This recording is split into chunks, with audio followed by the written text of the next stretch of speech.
मनुस्मृति 7वां अध्याय 25वें श्लोक तक का प्रकरण हम देख चुके हैं। राजधर्म का विषय चल रहा है और इसमें दंड को लेकर के यहाँ पर महर्षि मनु कह रहे हैं, दंड के महत्व को यहाँ पर प्रतिपादित कर रहे हैं। और ऋषि ने दंड को ही जो है राजा माना है, क्योंकि दंड के कारण से ही सारी जो प्रजा है वो व्यवस्थित रहती है, नियम से चलती है, अनुशासन से चलती है। और सोती हुई प्रजाओं में दंड ही क्या है, दंड ही उनकी रक्षा करता है। इसलिए दंड को ही राजा के रूप से देखा है।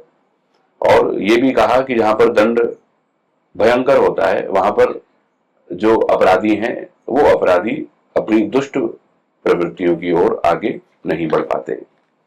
अब इसी विषय को और आगे बढ़ाते हुए 26वें श्लोक से हम आगे देखेंगे। पृष्ठ संख्या 340 कह रहे हैं, तस्याहुः संप्रणेतारं राजानं सत्यवादिनं समीक्षकारिणं प्राज्ञं धर्म कामार्थ कोविदम।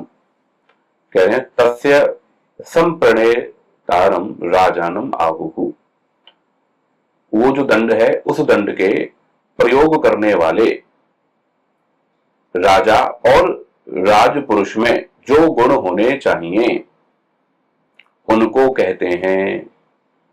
तो राजा और राजपुरुष जो है, जो उसको दंड को देंगे, उसको दंड को अप्लाई करवाएंगे, लागू करवाएंगे, उनमें, उस राजा में और राजपुरुषों में उनमें क्या गुण होने चाहिए, उनमें क्या विशेषता होनी चाहिए, तो उसको कह रहे हैं। तो पहली चीज बोले सत्यवादिनम, सत्यवक्ता हो, वो मिथ्या बात का सहारा लेने वाला वो नहीं होना चाहिए, सत्यवादी वो होना चाहिए। और समीक्षा कारणम, और समीक्षा करके ही दंड को लागू करने वाला हो।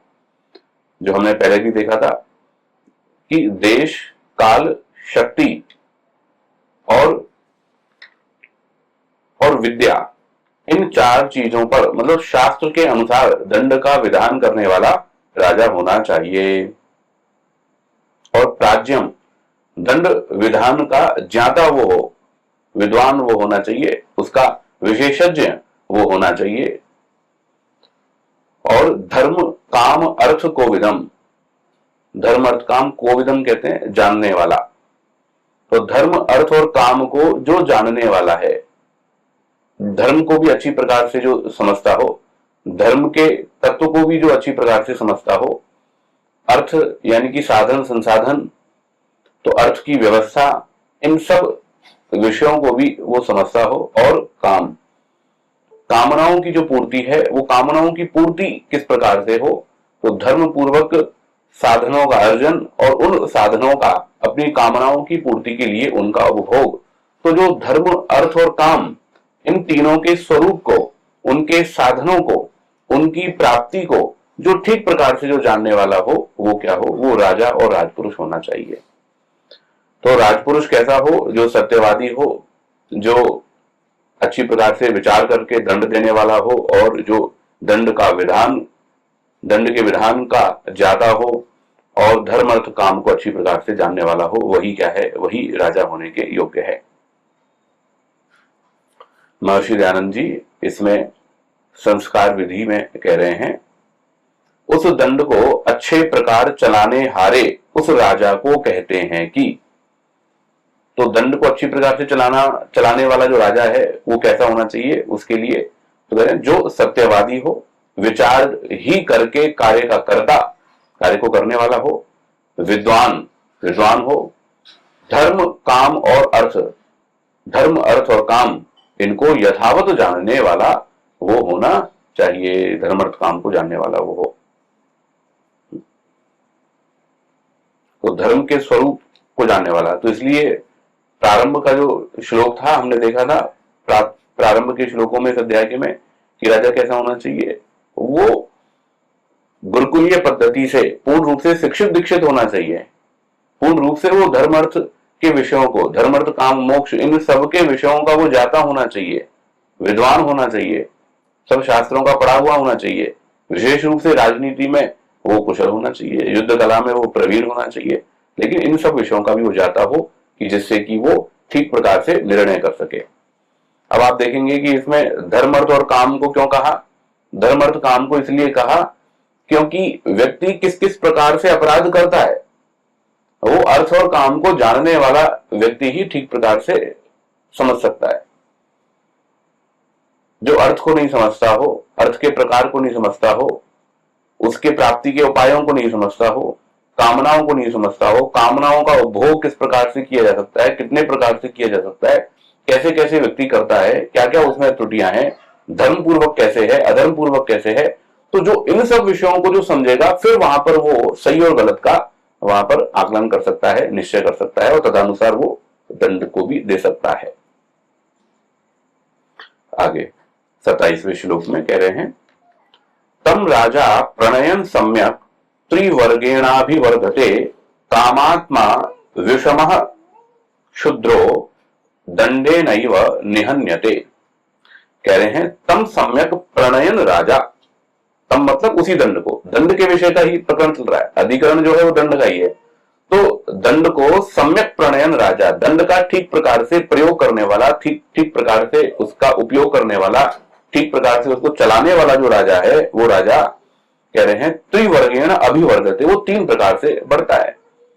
जो दंड को अच्छी प्रकार से प्रयोग करता है उसका धर्म बढ़ता है, पुण्य उसका बढ़ेगा, धर्म का संचय होगा और अर्थ का लाभ भी होगा, साधन संसाधन भी उसको बढ़ेंगे, प्रजा खुश होगी, प्रजा उसको टैक्स देगी, कर देगी, अच्छी प्रकार से उसको ठीक प्रकार से उनके जो धन के कोष हैं वो बढ़े हुए रहेंगे राजा के। धर्म अर्थ और काम, तो जब धर्म अर्थ ठीक प्रकार से होंगे तो कामनाएं भी उसकी ठीक प्रकार से पूरी हो सकेंगी।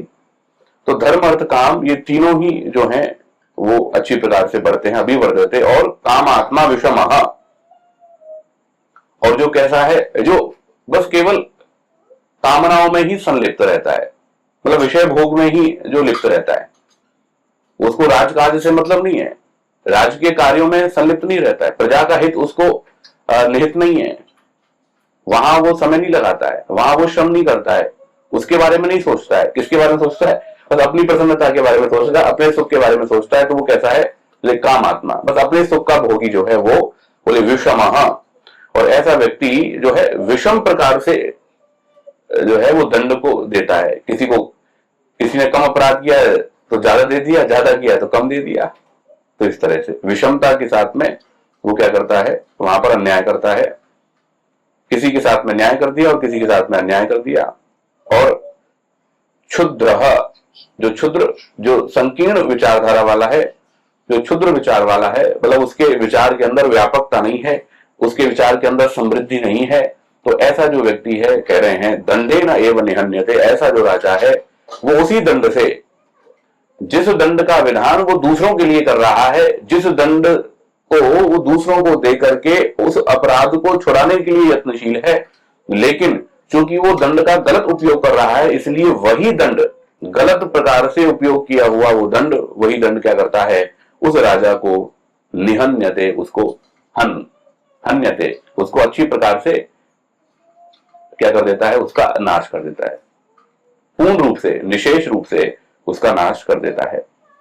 कह रहे हैं महर्षि दयानंद जी सत्यार्थ प्रकाश के छठे समुल्लास में, जो दंड को अच्छे प्रकार राजा चलाता है वह धर्म अर्थ और काम की सिद्धि को बढ़ाता है, और जो विषय में लंपट, टेढ़ा, ईर्ष्या करने हारा, क्षुद्र, नीच बुद्धि न्यायाधीश राजा होता है वह दंड से ही मारा जाता है। जिस दंड से वो अपने धर्म को बढ़ा सकता है, जिस धर्म से वो सुखी हो सकता है, उसी दंड से क्या हो रहा है, वो उसी दंड से वो मारा जाता है। तो इसलिए दंड का जो प्रयोग है वो ठीक प्रकार से राजा को करना योग्य है। आगे कह रहे हैं 28वें श्लोक में, दंडो ही सुमहत तेजो दुर्धरश्चा कृतात्मभिः धर्मात् विचलितम हंति नृपमेव सबांधवम। कह रहे हैं दंड ही सुमहत तेज, ये दंड क्या है, ये दंड निश्चय अर्थ में है, ही दंड क्या है, निश्चित रूप से सुमहत तेज, महान तेज वाला है। सुमहत तेज वाला है ये दंड, ठीक है, तेजस्वी है, जो क्या करता है, अकृतात्मभिः दुर्धरः, ये दंड जो महान तेजस्वी है, महान तेज वाला है, इस दंड को अकृतात्मभिः, जो अच्छे लोग नहीं है, जो कृतात्मा नहीं है, जो पुरुषार्थी नहीं है, जो न्यायविद नहीं है, जो विद्वान नहीं है, ऐसे जो लोग हैं, वो जो आत्म नियंत्रण से रहित अधर्मात्मा जो लोग हैं, उनसे कह रहे हैं दुर्धरः, उनसे उस दंड का धारण करना क्या है, कठिन है। वो लोग इस दंड को धारण नहीं कर सकते। जैसे हो ना कि कोई विशेष योग्य व्यक्ति हो, तो विशेष योग्य व्यक्ति अगर किसी की कंपनी में आ जाए, तो वो जो उसका स्वामी है वो उसको ठीक प्रकार से उसको मैनेज नहीं कर सकता। क्यों नहीं कर सकता? क्योंकि वो विशेष तेज युक्त है। तो उस विशेष तेज युक्त, उस विशेष बुद्धिमान व्यक्ति को नियंत्रित करने के लिए उस स्वामी को भी कैसा होना पड़ेगा, उसको भी विशेष बुद्धिमान होना पड़ेगा, तब वो उसको रख पाएगा। ठीक है।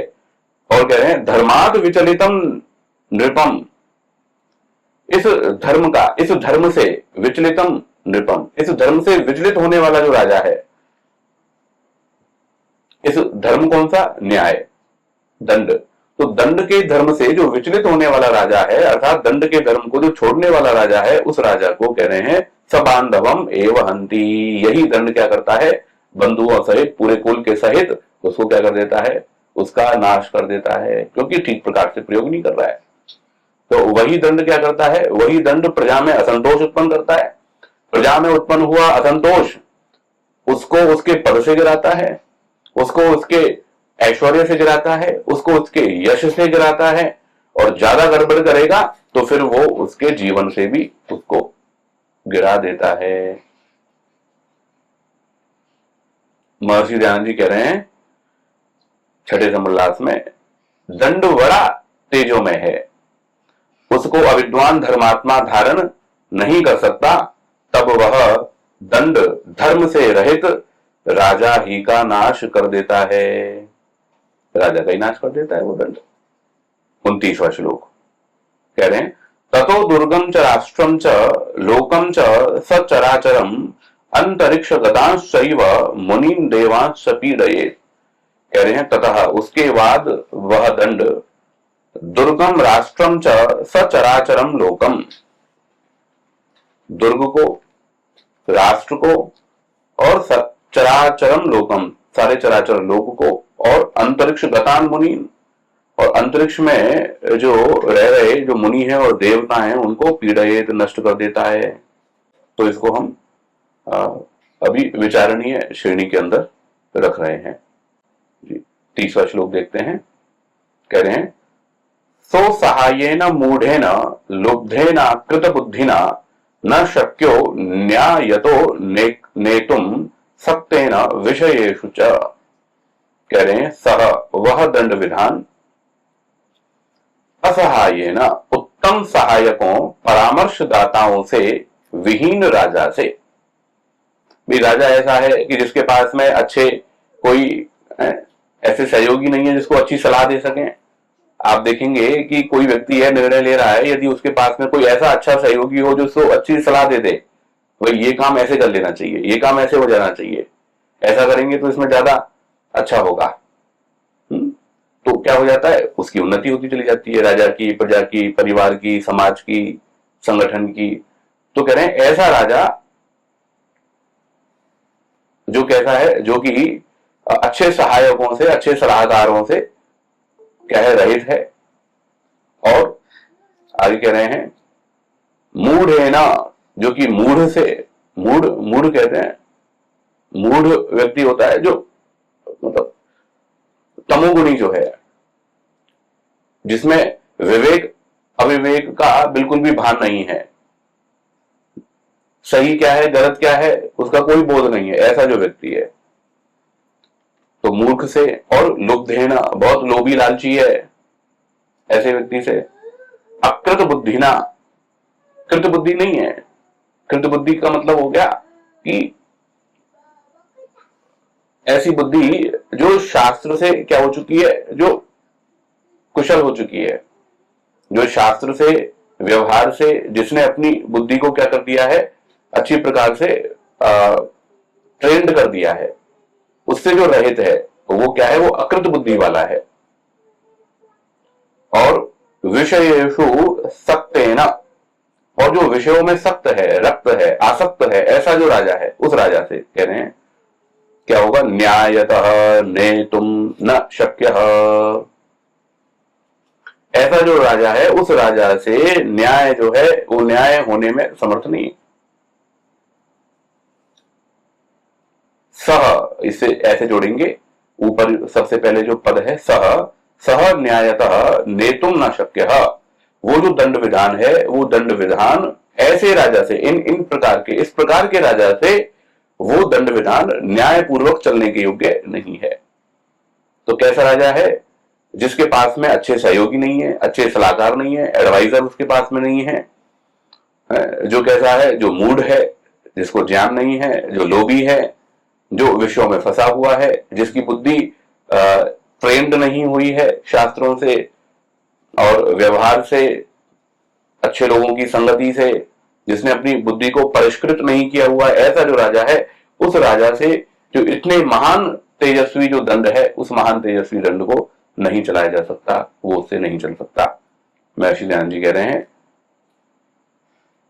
छठे समुल्लास में, क्योंकि जो आप्त पुरुषों के सहाय, आप्त पुरुष की सन्निधि उसके पास में नहीं है, विद्या सुशिक्षा से रहित, विषयों में आसक्त मूढ़ है, वह न्याय से दंड को चलाने में समर्थ कभी नहीं हो सकता। तो इसका व्यतिरेक क्या बनेगा, इसका उल्टा क्या बनेगा, कि जो कैसा है, जिसके पास में आप्त पुरुष हैं, अच्छे लोग जिसके सहयोग में हैं, विद्वान लोग जिसके सहयोग में हैं, जो विद्या से युक्त है, जो अच्छी प्रकार से सुशिक्षित है, जिसने अपनी बुद्धि को परिष्कृत किया हुआ है, जो विषयों में आसक्त नहीं है, जितेंद्रिय है, ऐसा जो राजा है, वो राजा क्या कर सकता है, वो राजा न्याय पूर्वक दंड को चला सकता है। ये हो गया अन्वय व्यतिरेक से जी। 31वां श्लोक आगे कह रहे हैं, शुचिना सत्य संधेन यथा शास्त्र अनुसारेण प्रणेतुम शक्यते दंडः सुसहायेन धीमता। अब वही विषय वही चल रहा है कि दंड प्रणेतुम शक्यते, दंड को कौन अच्छी प्रकार से चला सकता है, ठीक है। तो शुचिना, तो कह रहे हैं धन आदि से पवित्र आत्मा,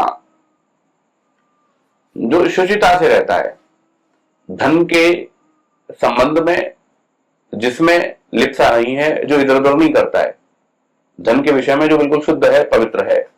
महर्षि मनु ने पहले भी कहा था ना कि सभी प्रकार की शुद्धियों में धन की जो पवित्रता है वो क्या है, सबसे श्रेष्ठ मानी गई है। अर्थ शौचम विशिष्यते, अर्थ की जो शुचिता है वो सर्वाधिक विशिष्ट है। तो धन आदि से पवित्र जो है, और सत्य संधेन, जो सत्य संकल्प से युक्त है, जिसके अंदर मिथ्या संकल्प नहीं आते, जिसके अंदर ये संकल्प नहीं आते कि अरे मैं इसको गिरा दूं, ये आगे ना बढ़े, अब तो ये आ गया कटघरे में, अब तो मैं इसको मजा चलाऊंगा, अब तो मैं इसको ऐसा दंड दूंगा कि इसकी सारी पीढ़ियां याद रखेंगी, ऐसे नहीं। जो सत्य संकल्प से युक्त है, अच्छा संकल्प रखता है, और यथा शास्त्र अनुसारेण, और शास्त्र के अनुसार चलने वाला है। कौन सा शास्त्र, न्याय शास्त्र, जो न्याय शास्त्र का ज्ञाता है, न्याय शास्त्र के अनुसार, उस दंड विधान के अनुसार, न्याय के अनुसार जो चलने वाला है, उस शास्त्र के अनुसार जो चलने वाला है, और सुसहायना, जिसके पास में अच्छे परामर्शदाता हैं। ऐसे नहीं है जो कान भरते रहते हैं उसका है? व्यक्ति ऐसा नहीं होना चाहिए जो कच्चे कान वाला हो, किसी ने कह दिया और मान लिया, ऐसा नहीं होना चाहिए। किसी ने कहा है तो उस कहे हुए पर विचार करके और उसकी पुष्टि करके, न्याय क्या कहता है, न्याय किसको कहते हैं, पक्ष प्रतिपक्षाभ्याम अर्थावधारणम न्यायः। तो पक्ष और प्रतिपक्ष दोनों जो पक्ष हैं, उन पक्षों पर विचार करके अर्थ का अवधारण, किसी वस्तु का, तत्व का जो अवधारण, विषय का जो अवधारण करना होता है, वो न्याय कहलाता है। तो इस प्रकार से परामर्श अच्छे परामर्शदाताओं से जो युक्त है और धीमदा और जो बुद्धिमान है, अच्छी बुद्धि मेधा बुद्धि उसके पास में है, ऐसे उस बुद्धिमान राजा से कह रहे हैं दंड प्रणेतुम शक्यते, उस ऐसे राजा से दंड जो है वो चल पाने में क्या है समर्थ है। वही ऐसा राजा ही दंड चला सकता है, दंड को लागू कर सकता है, नहीं तो ठीक प्रकार से न्याय को कर पाने में समर्थ नहीं हो सकता व्यक्ति। जिसकी धन के प्रति लिप्सा है, जो मिथ्या संकल्पों से युक्त है, जिसके पास में बुद्धि का अभाव है, जिसके पास में अच्छे परामर्शदाताओं का अभाव है, व्यतिरेक से हम देखें, उल्टा करके देखें तो क्या है, ऐसे व्यक्ति क्या न्याय करेंगे, ऐसे व्यक्ति क्या अच्छा करेंगे। तो महर्षि दयानंद जी कह रहे हैं इसीलिए जो पवित्र सत्पुरुषों का संगी राजनीति शास्त्र के अनुकूल चलने हारा। कौन सा शास्त्र? राजनीति शास्त्र जो है, उस शास्त्र के जो अनुकूल चलने वाला हो, धार्मिक पुरुषों के सहाय से युक्त बुद्धिमान राजा हो, वही इस दंड को धारण करके चला सकता है, वही इस दंड को चला सकता है, और कोई नहीं चला सकता। अब देखिए आगे और क्या कह रहे हैं। स्वराष्ट्रे न्याय वृत्तः स्यात् वृषदंडस्य शत्रुषु सुहृत स्वजिह्मः स्निग्धेषु ब्राह्मणेषु क्षमान्वितः। कह रहे हैं स्वराष्ट्रे न्याय वृत्तः स्यात्, राजा अपने राज्य में न्याय के अनुसार दंड का प्रयोग करे। ठीक है, न्याय वृत्तः स्यात्, न्याय के अनुसार आचरण करे राजा अपने राष्ट्र में। एक बात तो ये हो गई। तो अपने राष्ट्र के लिए तो अलग नियम है भाई, अपने राष्ट्र का कोई व्यक्ति हो गया तो उसके लिए अलग नियम है। और शत्रुषु भृशदंड, और शत्रुओं पर कठोर दंड का विधान करे। और स्निग्धेषु सुहृत्सु अजिम्मः, कह रहे हैं प्रिय मित्रों में जो स्निग्ध हैं, जो अपने हैं, निकट के हैं, परिवार के हैं, कुटुंब के हैं, अपने जो लोग हैं उनमें जो जो सुहृद हैं हमारे, उनके साथ में कह रहे हैं अजिम्मः, उनके साथ में सरल व्यवहार करे, उनके साथ में कुटिल व्यवहार ना करे, सरल व्यवहार करे। और ब्राह्मणेषु क्षमान्वितः, और जो ब्राह्मण हैं उन ब्राह्मणों पर कह रहे हैं क्षमा का व्यवहार करे, उनके प्रति क्षमा का व्यवहार रखे। और क्षमा का मतलब क्या है कि वो कोई गलती कर रहे हो तो उनको क्षमायुक्त होकर के उस तरह से चले। लेकिन ये विचारणीय है कि चूंकि स्वयं आगे महर्षि मनु कहेंगे कि जो दंड का जो विधान है, वो दंड का विधान जो जितना ज्यादा योग्य है, जितना ज्यादा सामर्थ्यशाली है, जितना ज्यादा ज्ञान से युक्त है, उसको दंड उतना ही ज्यादा है। जो अज्ञानी है, जो सेवक है, उसको कम दंड है। उससे ज्यादा दंड वैश्य को है, उससे ज्यादा दंड क्षत्रिय को है, और उससे ज्यादा दंड जो है वो किसको है, वो ब्राह्मण को है। और राजा अगर अपराध कर दे तो उसको तो बहुत सहस्रों गुना दंड है।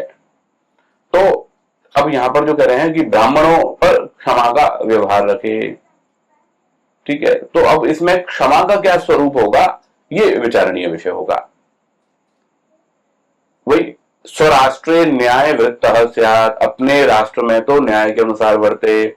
और शत्रुषु भृशदंडः, और शत्रुओं पर, जो शत्रु हैं उन शत्रुओं पर तो कठोर दंड का प्रयोग करे।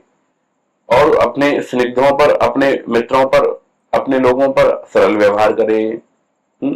और ब्राह्मणेषु क्षमान्वितः, ब्राह्मणों पर क्षमा का व्यवहार करे। तो ये तो बात जो है जम नहीं रही है न्याय के हिसाब से। न्याय का तो क्या है, यथा योग्य तो होगा, और यथा योग्य में जो ब्राह्मण होंगे, अगर ब्राह्मणों से गलती हो रही है तो वहां पर ऐसे में तो वो ज्यादा दंड के अपराधी होंगे, बजाय कि उनको क्षमा कर दिया जाए। अगर ब्राह्मणों को क्षमा कर दिया गया कि वो गलत कर रहे हैं, तो फिर समाज का जो निर्देश करने वाला है, समाज को जो दिशा देने वाला है, अगर यदि वही गलत कर रहा है और उसी को क्षमा मिल रही है, तो फिर अपराध कैसे रुकेगा। तो आगे देखते हैं 33वां श्लोक। कह रहे हैं एवं वृत्तस्य नृपतेः शिरोंच्छेनापि जीवतः विस्तीर्यते यशो लोके तैल बिंदु रेवांभसी। कह रहे हैं एवं वृत्तस्य नृपतेः, इस प्रकार न्याय पूर्वक दंड का प्रयोग करने वाले राजा का, शिरोंच्छेन अपि जीवितः, शिल और उंच जो है, ये पहले भी ये प्रकरण आया था, ये लोग बहुत उसके पास में जो भोग के जो साधन है वो कैसे हैं, वो बहुत कम है। आजीविका के जो साधन है या उसके जीवन निर्वाह के जो उसके पास में जो साधन है वो बहुत कम है। तो कह रहे हैं शिलोन छेन अभी जीवित, ये मतलब खेत में जो बालियां पड़ी रह गई हैं उसको बीन करके जो जीवन यापन करे, और या फिर जो अन्न जो पड़ा हुआ है उस अन्न से अपने जीवन निर्वाह कर ले वे, ऐसी स्थिति में होता हुआ भी जो राजा है, आप कहेंगे कि राजा की ऐसी स्थिति कैसे हो सकती है, लेकिन मान लो बन जाए, बन जाए ऐसी स्थिति। महाराणा प्रताप के बारे में तो सुना ही है हमने, ठीक है, तो राजा है लेकिन जंगल में रहकर के घास की रोटी खानी पड़ रही है, तो ये स्थिति हो गई ना। तो बहुत बिल्कुल ऐसी स्थिति जिसमें कि उनका जीवन निर्वाह जो है वो इस तरह से हो रहा है, तो ऐसी स्थिति होते हुए भी कह रहे हैं यशः अंबसी तैल बिंदु एवं, धनहीन होता हुआ भी वो जो राजा है वो राजा यश, उसका जो यश है वो यश उसका कैसे होगा, कह रहे हैं अंबसी तैल बिंदु एवं, वही जैसे जल हो और जल में तेल की बूंद डाल दी जाए तो तेल की बूंद डल करके क्या हो जाएगी, तेल जो है वो फैल जाएगा ना, चारों तरफ फैल जाता है। तो जिस प्रकार से तेल की बूंद पानी में पड़ने पर जैसे वो बूंद वहां पर फैल जाती है, उसी प्रकार से उस धनहीन राजा का यश कैसे होगा, लोके विस्तीर्यते, संपूर्ण जगत में उसका जो यश है वो फैल जाता है। तो महाराणा प्रताप का जीवन जो है वो ज्वलंत उदाहरण है कि उन्होंने परतंत्रता को स्वीकार नहीं किया और स्वतंत्रता के लिए उन्होंने घास की रोटी खाना स्वीकार किया। उनके पूरे परिवार ने घास की रोटी खाई, लेकिन उन्होंने अधीनता जो है वो स्वीकार नहीं की।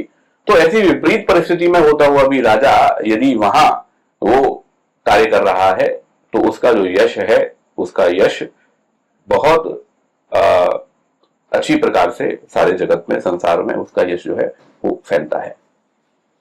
आगे कह रहे हैं 34वें श्लोक में, अतस्तु विपरीतस्य नृपतेः अजितात्मनः संक्षिप्यते यशो लोके घृत बिंदु रेवांभसी, कह रहे हैं अतः तु विपरीतस्य, और इसके विपरीत आचरण करने वाला, मतलब एक राजा है जो जिसके पास में खाने को नहीं है लेकिन वो न्यायपूर्वक चल रहा है, उसका यश तो संपूर्ण लोक में होगा। लेकिन ऐसा राजा जिसके पास में धन संपत्ति बहुत है लेकिन दंड को ठीक प्रकार से प्रयोग नहीं कर रहा है, न्यायपूर्वक व्यवहार नहीं कर रहा है, ऐसा जो राजा है उस राजा के लिए कह रहे हैं अजितात्मनः नृपतेः, उस अपनी आत्मा को जिसने जीता हुआ नहीं है, अपनी इंद्रियों को जिसने जीता हुआ नहीं है, जिसने अपने आप को वश में नहीं किया हुआ, ऐसा जो राजा है वो ऐसा राजा, उस राजा का नृपतेः यशः, उस राजा का जो यश है वो यश अंबसी घृत बिंदु एवं, जैसे इसका यश जो है फैला था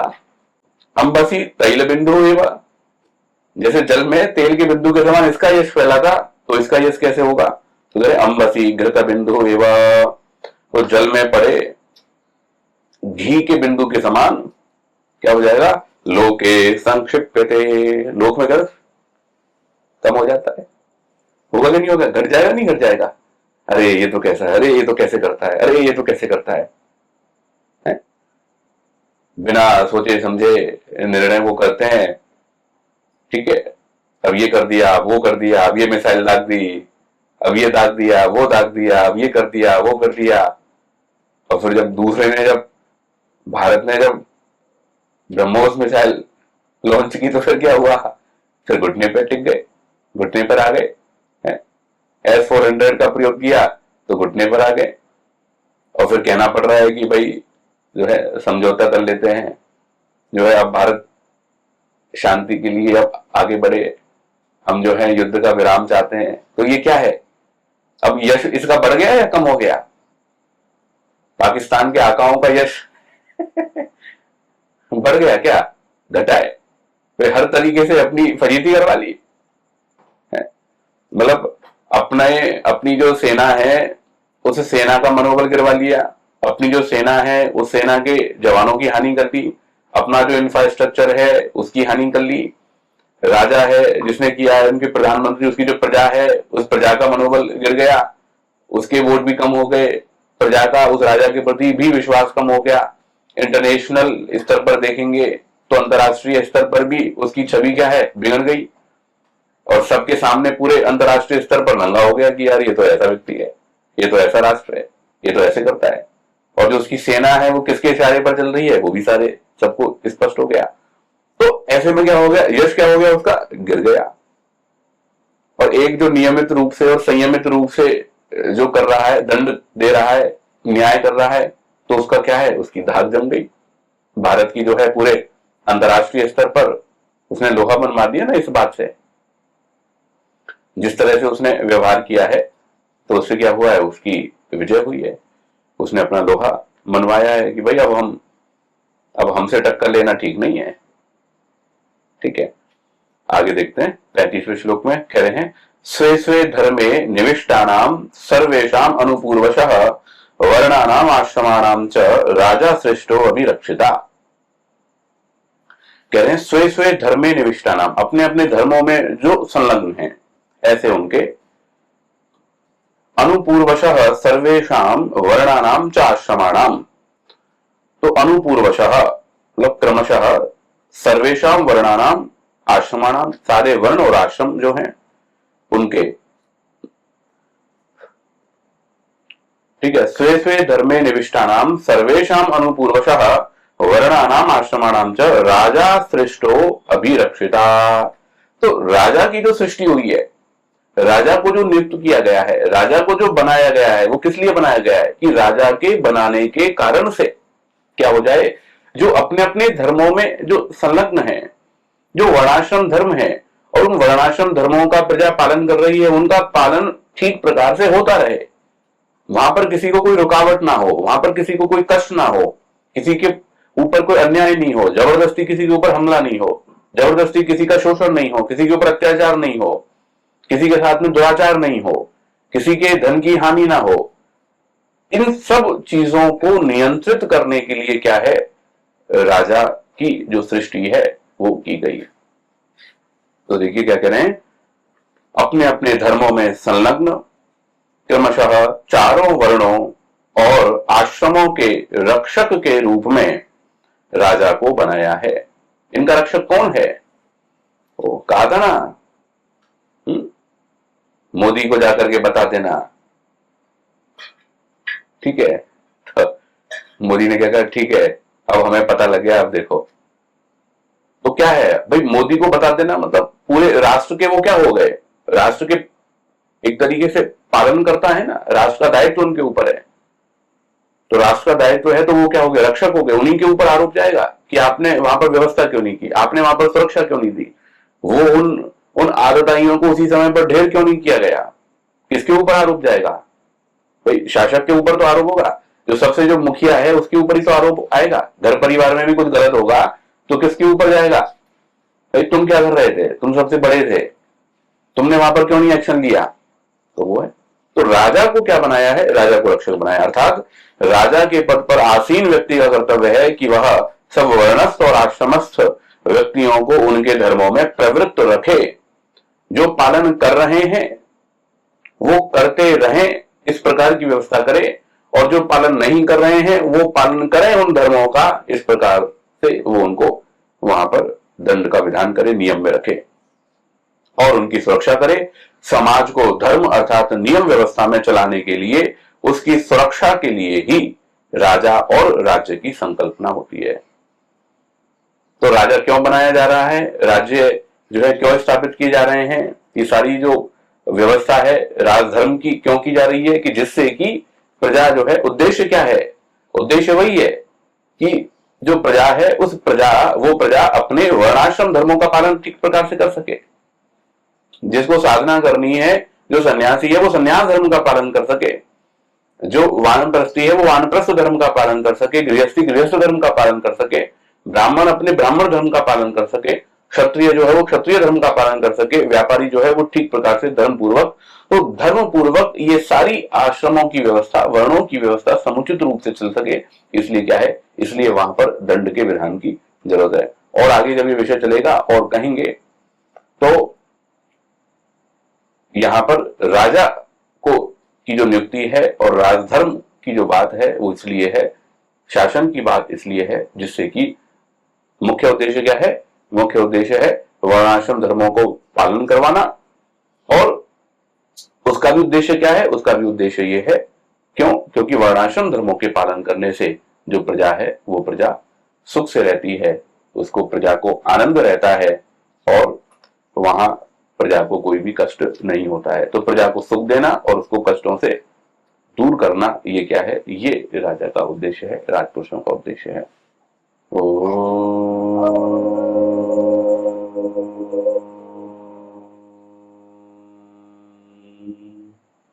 शांति शांति शांति। सर्वेभ्यो नमः।